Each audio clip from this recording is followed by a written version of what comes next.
Welcome to Business Success Tips, where you learn to make more money in less time and have more fun. My name's Paul Sanneman. I'm founder of Contractor Staffing Source, where we help contractors build great teams. Today, we're going to specialize on having more fun part. Dr. Andy Neillie is here from Neillie. I'll get this straight. Neillie Leadership Group, right? That's it. I got that. It's easy. So I'm actually I'm getting a specific question this morning. Okay. Yep. I had a conversation with a guy this morning, and he was going on and on about some client that was upset about scratches in a cabinet. Contractors have to deal with people that are a bit maybe crazy wrong, but they're certainly concerned about issues that don't make a lot of sense to the contractor. Like, I got a scratch on this cabinet, this person didn't do this right, blah blah, and they tend to have miserable days because they let other people upset them. So do you have any advice to the people listening to this podcast, how you cannot let your clients give you a bad day? Well, Paul, you've been talking to your clients for years about this very thing, and so have I. Part of it, I think, is set the expectations up front of Right. what success looks like at the end.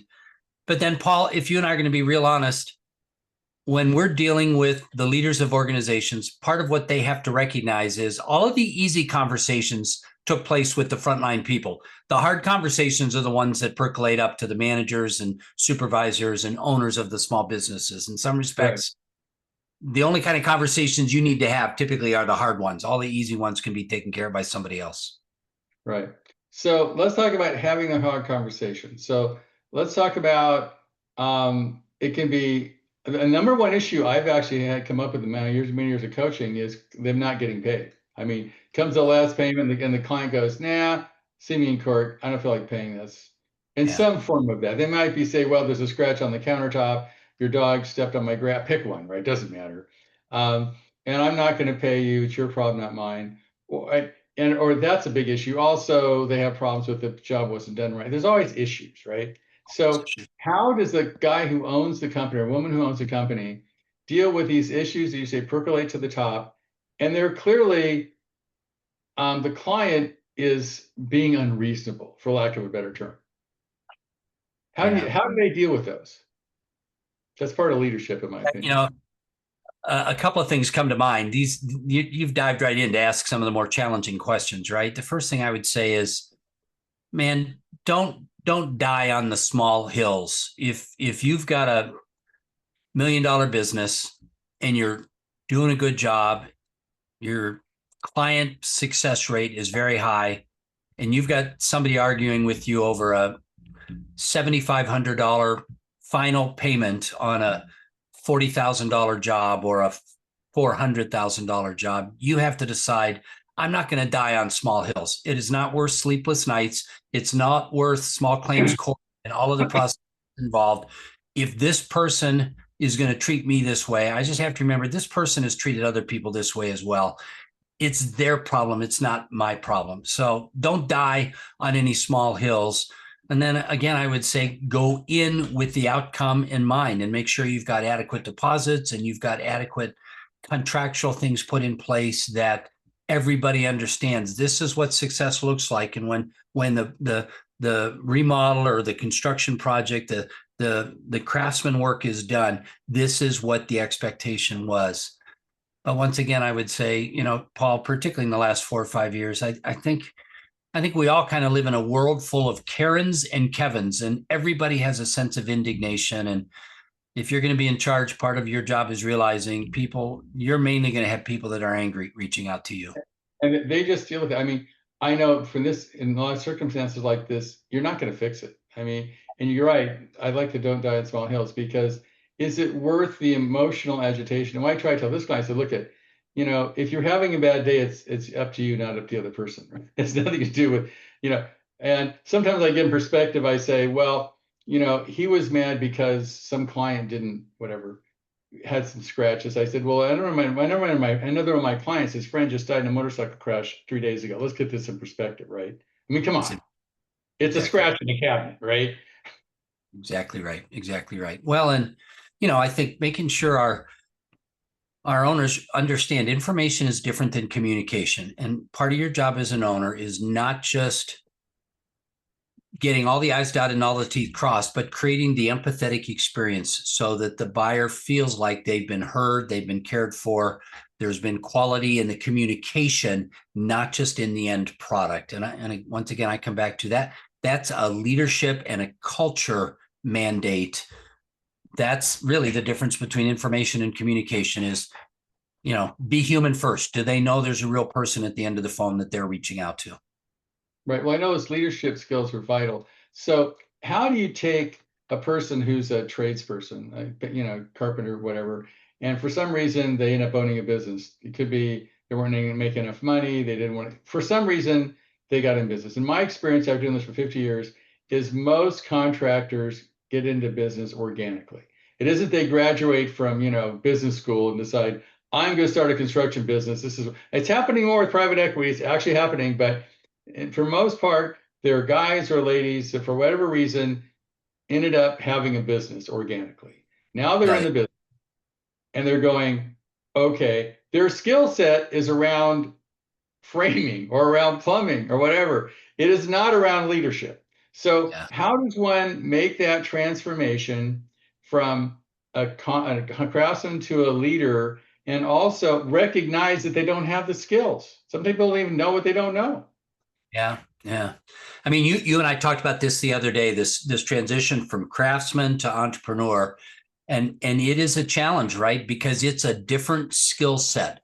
Fortunately, there's lots and lots of resources out there, but part of what this craftsman, and you described it perfectly, right? They started picking up side jobs on Fridays and Saturdays, and all of a sudden those side jobs into their Thursday, Friday, Saturday, Sunday, and then they realize they're making more money on their side jobs. And all of a sudden somebody told them, hey, set up an LLC and you're on your own.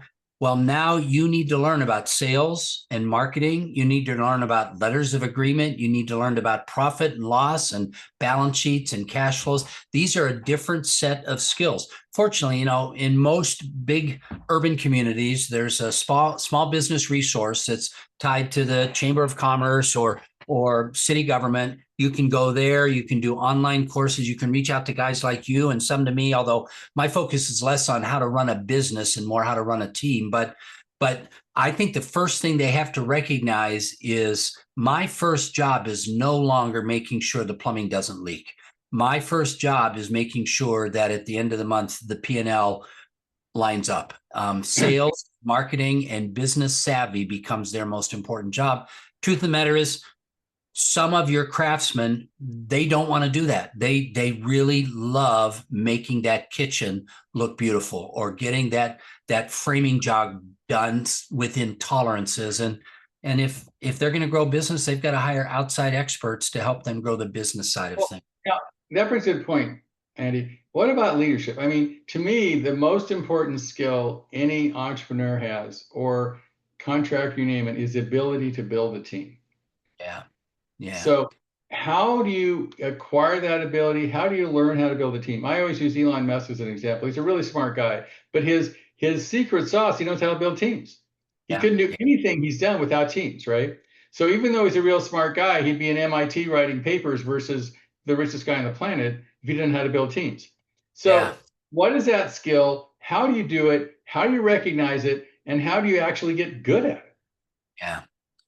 Yeah, I really think there's three skills that are involved there. One is really the vision casting skill, where do you have a view of the way things ought to be that is attractive to other people, right? Do you see a better way, a bigger picture further into the future? That whole vision piece that LinkedIn would give us every tip we need on how to grow as a visionary leader. I think that the book Visionary Leadership at this point is 25 years old, probably. But it's not just vision. It's also got to be then you need to know how to. Vision will help you recruit, but it will not help you train. You've got to learn how to train and delegate without abdication. And I think one of the big challenges for a lot of the craftsmen I've worked with, Paul, is they want to grow their business, but they want it done their way. And part of what you've recognized is if I'm going to multiply me into 4 of them so that I don't have to be on that job site every single day, The other three people that are on the job site are going to do it a little bit different than you. Even if you train them very well, there's going to be a gap. And part of it for craftsmen and people that have that perfectionistic bent is you got to delegate. You got to let go. And like many of the solopreneurs I've worked with, that's the biggest issue I see them running into. They're good with casting vision. They can attract people, but then they micromanage those people and they drive them away. Man, you got to let it go. You've got to be satisfied with 97% of what you would have done, because all of a sudden you get 97% on 3 jobs or 5 jobs or 15 jobs instead of 100% on 1 job. That's the biggest challenge that I think you got to learn. How do you let go? Because I mean, it's easy to say, but what happens is, I've heard this a zillion times. Well, I let go and the guy screwed up. I let go of this, and they look at, and it's half empty versus half full. They'll look at it and they've done a bunch of stuff, and they go, well, I remember on this project, I let the guy lay out the foundation. He missed it by 4 inches. I had to knock it out and start over again. It cost me $25,000. I'm never going to do that again, right? Yeah. How do you get them to let go so they realize, hey, sometimes people are going to mess up. Oh, well, that's people, and just move on. Well, and part of what I'd go back and say, training, you can't, delegation is not abdication, Paul. If I'm going to turn over responsibility to somebody, I've got to make sure they have the tools and the skills to be successful. So I've got to make sure that they're well trained, which means I've got to first bring them alongside me, show them what I do, show them how I do it, then let them do it while I'm coaching them, then let them do it on their own. And I come in and observe what they've done after the fact and do ongoing course correction. That's all part of this delegation without abdication. Again, part of the problem is I think the entrepreneurs I've worked with, they think, well, I told them one time they should have got it. No, you're the one that gets it like that. Everybody else is going to be a little bit slower than you. Or degrees, they go, hey, there's a video on the software, watch a video and you're done. I mean, just how hard can that be? There's 5 videos on how to use, pick one, job tread, read the videos, and then I want you to use it and apply it. We're done, right? Know what I might recommend? That this old book again, you and I are talking about some old books, Ken Blanchard's book, The 1 Minute Manager, where it really is, I'm going to train, but then I'm going to micro correct along the way until I can take my hands off, right? Because you can't, I wrote a blog a couple of months ago, the difference between delegation and abdication, because of this very thing. I was running into some of my coaching clients that were saying, hey, I did what you said, Andy, and they just did a really crummy job. Well, I'm going to say, did you train them? Did you do all of those things so that you were setting them up for business success? Paul's very work. Right. I agree. So let's get back to leadership. So now, how do I become a leader? Is there a leadership school? I mean, there's traction. There's, literally how to win friends and people. I have this library, right, of all the self-help books I've read over like 50 years of doing this. And I think Jim Rohn once said, you got to work harder on yourself than you do on your job, which I totally believe. But how do you inspire people who are in the trenches? Like the number one reason people don't take time management is no time, right? So how do you get them from that survival mode of, I'd love to take a drive, I haven't got time. I'd love to, it sounds really good, Paul. I think that's a great idea, but you don't understand my position. I've got 3 clients. I'm behind on the jobs. I'm short on cash flow, and I can't find any good people. Don't tell me what to do. I got to work on this. I haven't got time to work on myself. Jeez, you just described the life of a craftsman, the life of a construction entrepreneur, haven't you? And Paul, you and I both know, I don't want to make light of any of this. It is a fight. If you think you're going to become the leader of a business working 40 hours a week, I've got clues for you. There are going to be some days when it feels like you've worked 40 hours that day, because everybody else gets to go home when the sun goes down, and you go back to your office and you work on the spreadsheets that you and I talked about earlier. You worked on the upcoming plans. You're thinking about the next month and the next quarter, that vision piece. I think there's 4 broad areas that people can look at if they want to know, am I on the path to becoming a high-performing manager? I call it the 4 leadership necessities. The first one is that vision piece we talked about. Do you have your eye up? Are you thinking bigger picture? Are you thinking further? The second and third one are the two that you end up doing a lot of coaching around, I'm sure, and that is competence and character. It's you'll never be a better leader than you are a person. Do your people trust you, that they know you're going to be fair-minded and other-oriented and honest and go the extra mile, that character piece? And then that competence piece. Are you helping them get better at their job, allowing them to execute? Are you giving them the training? Are you giving them the tools? The fourth, so we've got conviction, competence, character. The fourth one, Paul, it took me a while to figure out what I was seeing, but when I was working with the people that were really spinning things up and acquiring and growing and having people want to work underneath them, I recognized there's both a personal and a formal aspect to this. In fact, the word covenant, kind of an old-fashioned word, but covenant is what they're engaging in their people. Here in the state of Texas where I live, best example, marriage covenant. Marriage covenant, I love you till death do us part, and riches, and there's the whole romantic side. There's the personal side. What people don't realize until they get married, there's also a legal document that's signed by an officiant and recorded at the county clerk. There's both a personal side and a formal side. And the best bosses I work with, they have a top performing team member whose dad is being put into a memory care unit, and they need an additional 2 weeks off. Goes beyond their HR policies. It goes beyond what the scope of things should be, but that business owner makes it happen because it's the right thing for that person, and they create tremendous loyalty because of that. That's what covenant is. Now, Paul, those 4 leadership necessities are easy for me to articulate: conviction, competence, character, and covenant. But you keep saying, hey, let's talk about leadership, because leadership is never solved. It is always a comma, never a period. I've been thinking about this stuff for 25 years. I've got my own small $5 million business with 125 people reporting up to 7 managers who all report to me. I'm still not sure I'm doing a good job with this. We're always in process of becoming a leader. We never fully arrive. So explain to me, does that have getting a coach, reading a book, going to a seminar, meditating? I mean, give me the specifics that a contractor can take away from this podcast that can help them implement those 4 C's. Yeah. Well, I mean, I'll be very tactical and very practical. It's I would say take 4 hours, 10%. Oh, you're not working 40 hours, but take 4 hours a week, whether it's on a Friday afternoon. Many of the small business owners I've worked with, while I'm all about sacred space and I want you to take time off, a lot of them, it's that Sunday night, and they take 4 hours to prepare themselves for what's coming up. And part of that is the very thing you and I are talking about. It's watching some of Paul's podcasts. It's reading a couple of books that Dr. Andy has mentioned. It's signing up for an online course on how to read a P&L and a balance sheet. It's taking a step back and thinking about next quarter and next year, but devoting 10% of your time, 4 hours, Friday afternoon or Sunday night, to work on you. You'll never be a better leader than you are a person. That's I will tell you what I've learned, and this has took me a long time. I'm an older guy, right?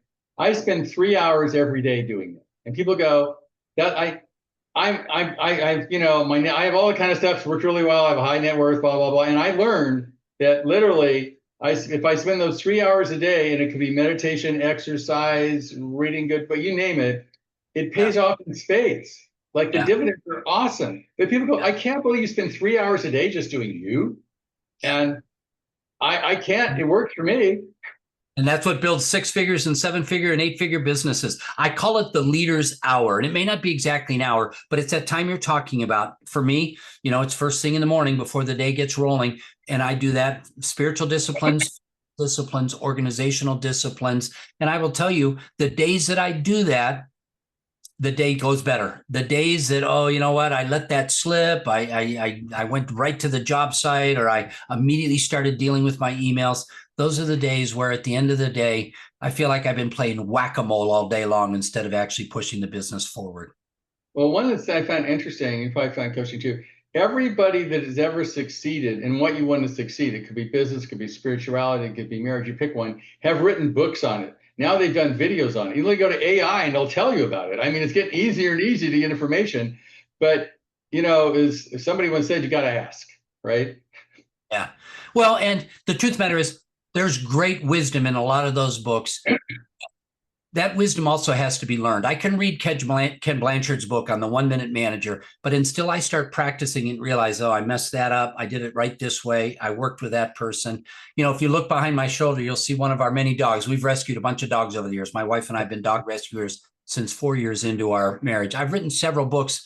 The one that has taken off and become an Amazon.com bestseller is The Golden Principles, Life and Leadership Lessons from Rescued Dogs, because that's the real world. How do you get down to their level? How do you use a peer to teach another peer how to behave? How do you make sure that you're meeting them where they're at? These are, you know, common sense just maybe not be common practice as much anymore. But if your craftsmen are going to become leaders of organizations, they have to realize their first job is themselves.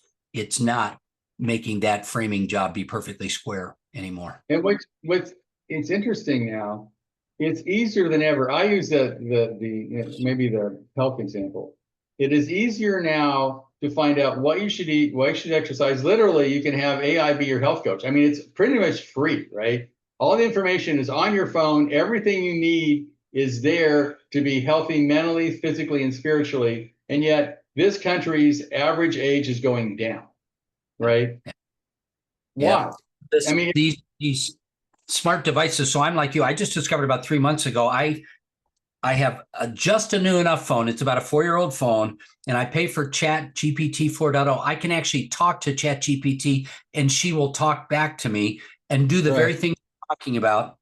On the one hand, on the other hand, Paul, I have a pet theory. The iPhone came out in 2007, and I think somebody needs to do a research study. I think stress levels, relational dynamics, Karens and Kevins of the world, I think they started an uphill swing about the same time that these smart devices started telling us we're not as good as the other people we're looking at on swiping right and swiping left. And I think it's a blessing and a curse. If your listeners don't take any other advice from what we're talking about other than, hey, figure out a way to do what Paul does, find those 3 hours, or just practice Dr. Andy's leadership hour every morning or that Sunday night 4-hour block. If that's all they get from what we're talking about, and they begin to find resources to fill those times, they're going to become better people, which ultimately you and I both believe means they'll become better business managers. I mean, I wrote a book and it's called Business Justice, but I talk about be, do, have, right? And the concept is, well, most people think, well, if I have a lot of stuff, I'll do good things and I'll be happy, right? They run the thing backwards, right? They think, well, so if I had a guy the other day said, well, if I could just get $1 million income and $2 million in cash, I'll be free. I go, cash has nothing to do with freedom. Zero. You can have 20 million in the bank, you're not going to be free. Freedom is an internal thing, you know, and all the spiritual teachers I've taught have said the first thing you need to do is go within. All the answers, you don't have to go out there, it's within. And yet people don't take time to do that. So I would say that if you get anything out of this whole podcast is, you know, the answer is not out there, it's in here always, right? You know, it's interesting. You and I talked a little bit. I grew up in the trades. I was following my dad around when I was 4 years old, carrying tools for him. He had some very old tools in his toolbox. This was, a generation and a half ago now. And he had tools that he had inherited from his dad. So he had the drill where you spun the wheel to have the gear spin the drill. And yet he was a craftsman. He found great satisfaction in fixing things. And my dad was one of those men where, it didn't matter that he only had an 8th grade education. Anything that needed to be fixed, he could figure out how to fix. He didn't have all the sophisticated tools we have. He had, in some respects, a more satisfying life because he had old but simple, profound tools. In some respects, I think we can make the same parallel to what you and I are talking about spiritual fitness and about psychic and meditation, and that the leader's hour where and use the rich spiritual traditions around you to make yourself a better person. These are old tools, and I still think they're some of the best tools. I agree. I mean, I think one of the biggest things we've been given, which is a curse as well as a blessing, is freedom to choose. Because in the old days, you didn't get all the information on the planet in your phone in real time. with somebody that has 198 IQ you could talk to in person. That didn't exist. So we now have the freedom, which nobody's ever had, to all the information on the planet. We have to choose what we're going to do with it. And Yeah, unfortunately, some people don't make the best choice. that's right. That's that swipe right and swipe left. My pet theory that nothing good has happened since 2007, when all of a sudden the world is more and more full of these choices that keep us all kind of captive. And you know, Right. I mean, I think it's all about making the right choices. And now we have all these choices to make, the too much information in the information age. To me, I would look at where you are. If you're not mentally, spiritually, and physically and financially where you want to be, it's your issue. It has nothing to do with the information that's available. well, and I think the one thing I would add to that, particularly for the craftsmen that are listening in that are trying to grow a business and not just do their craftsmanship better and better, is Carly Fiorona, the at one point the CEO of Hewlett Packard 30 years ago. Her problem was she was working with a bunch of really smart engineers, and Hewlett Packard kept getting their butt kicked by their competitors because they kept wanting to fix it a little bit faster and make it a little bit smarter. And her mantra became perfect enough. You know what? We're going to market today, and yeah, we could make it better tomorrow, but today it's perfect enough, because if we wait until tomorrow, other people are going to leave us in the dust. Perfect enough. And truth matter is, you and I get off the call, and I got to go fix a plumbing issue in the back that just sprung up yesterday. I'm not great with plumbing, but my wife won't know that, right? It'll be perfect enough. It'll at least work, right? It won't leak, and she'll be able to get hot water and cold water, and our sink will be back. There we go. So, Andy, if people want your kind of leadership and learn how to lead and not just exist and survive, how do they get a hold of you, and what's your process? Yeah.